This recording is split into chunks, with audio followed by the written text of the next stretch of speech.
So yeah, I went back to an older Forza Horizon game because for one, the new ones are kind of getting a bit stale. I can take a week off and just not play them for a little bit and play something else and then come back to them when new content's dropped. And mobile games are getting a little bit stale. I mean, I tried playing the Formula E game a couple days back in the second gen, well, sorry, not second gen, Season 6 content isn't kind of fully in there yet, and you have to buy shit, and it's just, I gave up on that.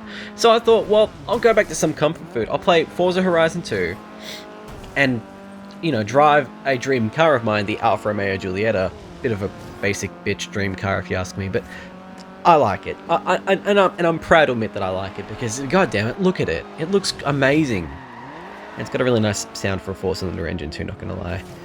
So yeah, I mean, I've been chatting a lot about cars lately. There's probably been a reoccurring theme, actually, where I've been chatting a lot about the, just automotive and automotive engineering, I guess.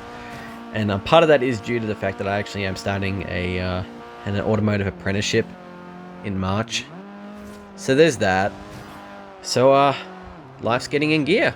Life's getting slowly in gear. You can never fully have it in gear. You can have it in there as much as you'd like, but it'll get there slowly and surely, and things will eventually slowly make sense until the end.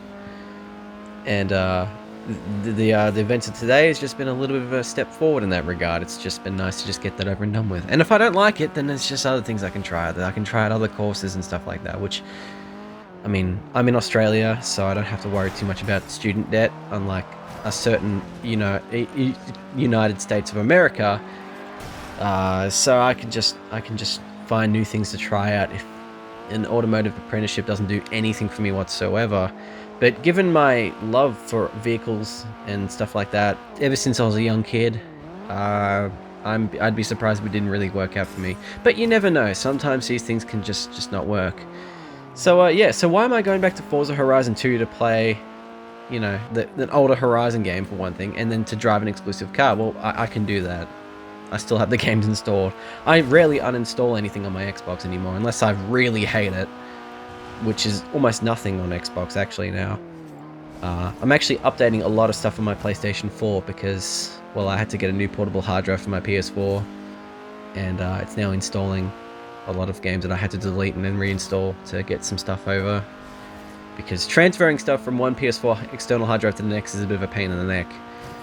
But luckily, it's not the case on Xbox, which is what this video is on. It's based off an Xbox game, clearly.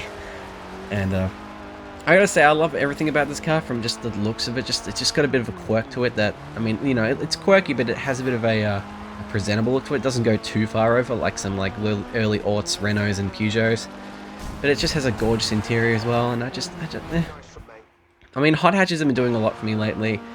And European cars have been doing a lot for me as well, but I think it's just cars in general that have been doing a lot for me lately. It's just, yeah, a mixture of things. Like I love the looks of Alfa Romeos, Peugeots, but I also really like Hyundais and Toyotas. Some of those, like the Gazoo Racing Yaris, the i30N, the Veloster N, Peugeot 208, stuff like that. I've got really bad heartburn. It's not great. Not great to be recording videos with heartburn, but I've done that before and I'll continue to do that. I knew I should have had a drink beforehand. That's always helped me. I've always had a drink of water with several of 2019's videos, and it's helped me get through a recording stint. But that's okay. I'm already past halfway into this now, and I've already made my point clear, and I don't kind of want to repeat the rambling again. I just want to get this out there and done. Because really, does anyone watch these videos anymore? I mean, no one really does. My subscribers have been stagnant for 2 years.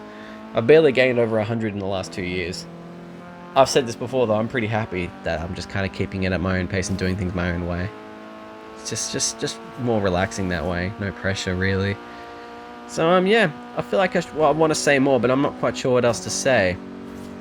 Other than this is still a really good game. It's just a shame that you can't get the DLC anymore, because it turns out even though I bought a good chunk of the DLC, there's still some of it I was missing. So to see some cars that I can't buy is infuriating, to put it lightly. And I'll be making sure that same mistake isn't repeated with Horizon 3, because Horizon 3 will probably have its DLC delisted at the September this year, most likely. Yeah, very likely.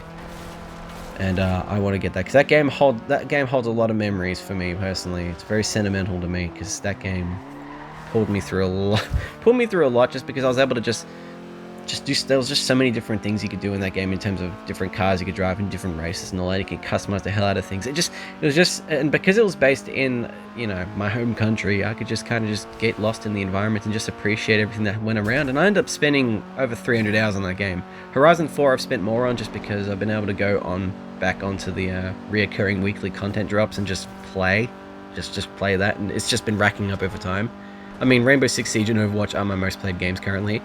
Although if we're to include all the platforms, everything I've played, it's very likely that like my top 5 would be like Overwatch, Siege, or Forza Horizon 4, Siege, Gran Turismo Sport, Forza Horizon 3, and then like Call of Duty Modern Warfare 2 on the PCs up in that top 5 somewhere as well. I knew in my head to list it there, but I completely forgot to. So yeah, that's the end of the video. If you've gotten to this point in the end of the video, thank you for watching. Like and subscribe or do whatever, and I shall see you in the next video. See you later.